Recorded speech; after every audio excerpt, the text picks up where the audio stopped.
Hello, welcome back to Megha's vlogs. तर आधीच्या व्लॉगमध्ये मी तुम्हाला बीचेस दाखवले होते। आता ह्या व्लॉगमध्ये आम्ही चर्चला जाणार आहोत, तुम्हाला ते दाखवणार आहे। नवीन असाल तर प्लीज चॅनलला सबस्क्राईब करा।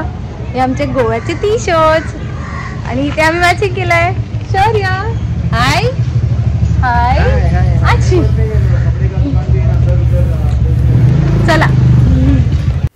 चला तर आजचा ट्रॅव्हल आम्ही करतोय ते आहे स्कूटीने। तर स्कूटी आम्ही रेंटवर घेतली आहे आणि ह्या आधीचे जर व्लॉग नसेल बघितले तर नक्की पहा। मी साऊथ गोवामध्ये तुम्ही बजेटमध्ये कुठे स्टे करू शकता आणि चांगल्या ठिकाणी ते दाखवले आहे।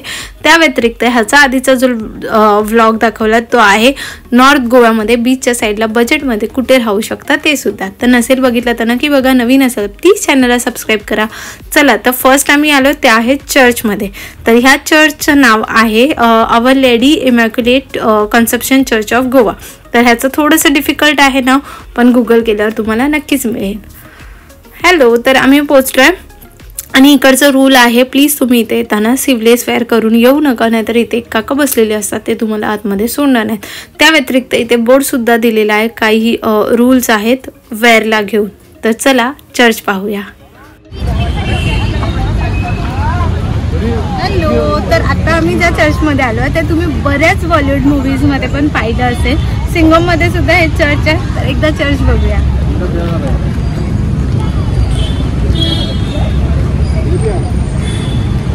ह्या चर्चचे काही ठरलेले टायमिंग्स आहेत, त्या टाईममध्येच हे चर्च तुम्हाला ओपन मिळेल। तर ह्याची माहिती आधी घ्या आणि त्यानंतर इथे पोचा। आम्ही ही चूक केली, तुम्ही करू नका। तर हे चर्च बंद असल्यामुळे आम्हाला आतमध्ये जाता नाही आलं।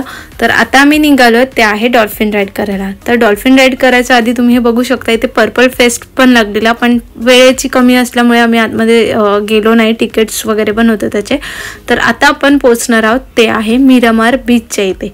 तर हे तुम्ही बघू शकता, हे आहे मिरामार बीच। तुम्ही बऱ्याच मूवीमध्ये नाव सुद्धा ऐकलेलं असेल, पण खूपच सुंदर बीच आहे। जास्त क्राऊड वगैरे पण नव्हतं इथे। इथे सुद्धा तुम्ही येऊ शकता तुमच्या फॅमिली सोबत। तर हे बीच आहे, इथे तुम्हाला पार्किंग दिलेलं आहे 2 व्हीलर आणि 4 व्हीलरसाठी। तर आपण आलो मिरामार बीच वरती। आज आपण जातोय ते आहे डॉल्फिन राइड करायला। आणि आप बता दोगे क्या? सो टिकट प्राइस क्या है आपके यहाँ से? टिकट प्राइस है ओके। उसमें आपको 6 पॉइंट मिलेगा। हाँ। Central Jimmy palace. ओके। और आपको रेस माउंट फोर्ट भी दिखा के नेचुरल डॉल्फिन दिखा के 1 घंटे में वापस लाएगा। 1 घंटे में अरब सागर में आपको पूरा बाहर लेके जाएगा, वो फ्लेमिंग बोट। ओके, वो वाला 350 पर person, right? Person done. So आप म्हणजे जर तुम्ही आलात तर हे मेन गेट आहे, तिथून स्ट्रेट चालत यायचं आहे। येलो कलरचं असं अम्ब्रेला आहे, तिथून तुम्हाला इथे तिकीट्स मिळणार। आणि ती आहे क्रूज वर else boat, you can see. Shaurya Shaurya कुठे चालला?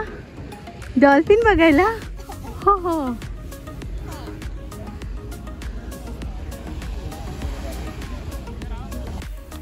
ही ती बोट आहे ज्याच्यामध्ये तुम्हाला बसवून बऱ्याच ठिकाणी म्हणजे छोटे छोटे पॉइंट्स दाखवले जातात।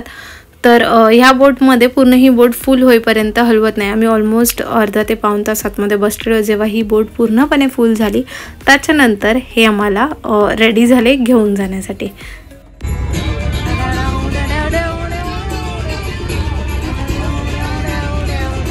तुम्हाला सांगितलं जातं की तुम्हाला शिपवर नेणाऱ्या डान्स करू शकता। तर हीच आहे ती शिप आणि हेच आहे तो छोटासा डीजे ज्याच्यावर काही क्राऊड नाचतात सुद्धा। तर आम्ही पण थोडंसं एन्जॉय केलं। हे पहा,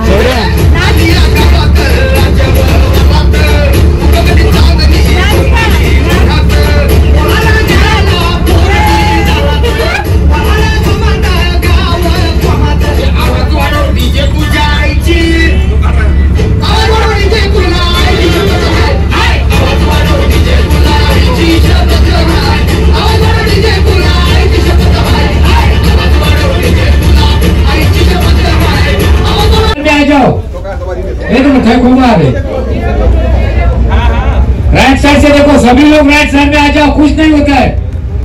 ये देखो, ये देखो।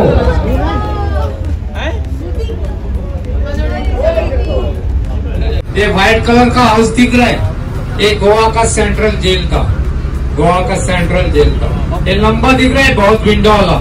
ये लेडीज वाटर और आगे में हाइट पे दिख रहा है 3 विंडो वाला, ये जेंट्स वाटर है। दोनों अंडरग्राउंड जेल थी, और इस जेल में कयामत फिल्म की शूटिंग हुई थी। अजय देवगन की फिल्म कयामत उस जेल में शूट की गई थी। तो अभी ये जेल नहीं रही है, गोवा गवर्नमेंट ने उसको रिन्यूट करके म्यूजियम बनाया। आप लोग वहाँ पे जा सकते हैं बाय रोड। उस प्लेस का नाम है अगवाड़ा, उस प्लेस का नाम है अगवाड़ा। तो अभी जेल के ऊपर देखो, पहाड़ी के ऊपर व्हाइट कलर का राउंड पिलर दिख रहा है, ये बहुत ही पुराना लाइट हाउस है। ये लाइट फोर्ट अगवाड़ा वहीं पे, ये पत्थर का बॉर्डर दिख रहा है ऊपर से नीचे तक, ये पूरा फोर्ट अगवाड़ा का बॉर्डर है। और ये फोर्ट अगवाड़ा में दिल चाहता है सिंगिस ब्लिंग और बागी 2 मूवी का शूटिंग हुआ था। दिल चाहता है सिंगिस ब्लिंग और बागी 2 मूवी का शूटिंग वहां पे हुआ था। तो अभी लेफ्ट साइड से देखो, वो पहाड़ी के ऊपर कॉर्नर में एक पैलेस दिख रहा है। ये पैलेस गवर्नर पैलेस है, राजभवन। गोवा का गवर्नर वहां पे रहते हैं और ये गवर्नर पैलेस किसी को देखने को नहीं मिलता है, क्योंकि राइट साइड से ही ये प्यारा सा बंगला दिख रहा है। ये बंगला डायमंड मर्चेंट बंगला है। एक डायमंड का बहुत बड़ा स्मगलर था गोवा में, उसका नाम था जिमी गाजदार। उसने ये बंगला बनाया था, 40 साल पहले बनाया था। 40 साल पहले उसका कॉस्ट है अबाउट 80 करोड़। 40 साल पहले उसका कॉस्ट है अबाउट 80 करोड़। ये बंगला टोटली अंडरग्राउंड है, अंडरग्राउंड उसमें 16 रूम है। और ये बंगले में हसीना मान जाएगी फिल्म की शूटिंग हुई थी। तर तुम्हाला डॉल्फिन राईडमध्ये हे छोटे छोटे असे डॉल्फिन्स असतात जे तुम्हाला दाखवले जातात। एवढं काय असे मोठे डॉल्फिन असतात जे आपण एक्सपेक्टेशन ठेवून येतो, पण ठीक आहे 350मध्ये एन्जॉय केलं आणि बऱ्याच माहितीसुद्धा मिळाल्या। तर हे तुम्ही पाहताय माझ्या लेफ्ट हँड साईडमध्ये जे तुम्ही बघताय हे कसिनो आहे, तिकडचे बरेच मोठे ह्यूज कसिनो आहेत असं सांगायला हरकत नाही। हे त्यांचा स्टाफसुद्धा बाहेर थांबलेला आणि ह्या रोडवर तुम्हाला बरेच कसिनो बघायला मिळते जिथे काही लोक संध्याकाळी एन्जॉय करतात, म्हणजेच काही गेम्स वगैरे जे काय असतात ते प्ले करू शकतात। तर इथे हे कसिनोसुद्धा अवेलेबल आहेत, ते आहेत मिरामारच्या बीचपासून 10 मिनिटाच्या अंतरावर। इथेच एक खूप सुंदर असे कलरफुल बिल्डिंगसुद्धा होते जे 1994 पासून बनवलेले आहेत, त्याचं काम तसंच ठेवण्यात आलेलं। तर गोव्यामध्ये बऱ्याच गोष्टी आहेत जे खूपच सुंदर दिसतात। इवन इकडचं वातावरणसुद्धा तुम्ही पाहू शकता, खूपच छान वाटतं। कुठे नाही फिरलात तरी बाहेर रोडवर सुद्धा एक छोटंसं राईड करून आलात तरी सुद्धा मूड फ्रेश होतं। तर हा ब्लॉग तुम्हाला कसा वाटलाय नक्कीच सांगा आणि ह्या पुढचे पण ब्लॉग बघायला विसरू नका।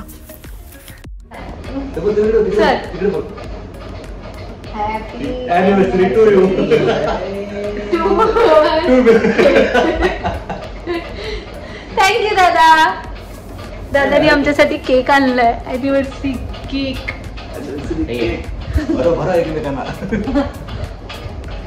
हा तू खा ना बाबू। हा आता तू दादाला द्या। मी घेतो ते।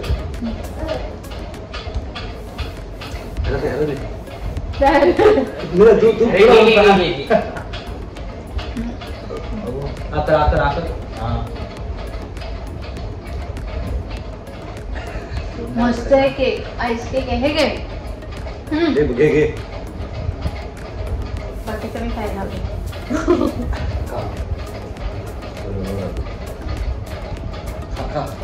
आमची गोव्याची ट्रिप इथे संपली आहे। काल पण दादाने ट्रीट दिलेली, आज केक आणलाय। थँक्यू दादा आमचा डे स्पेशल करण्यासाठी। तर गोवाची सिरीज इथेच संपवतो।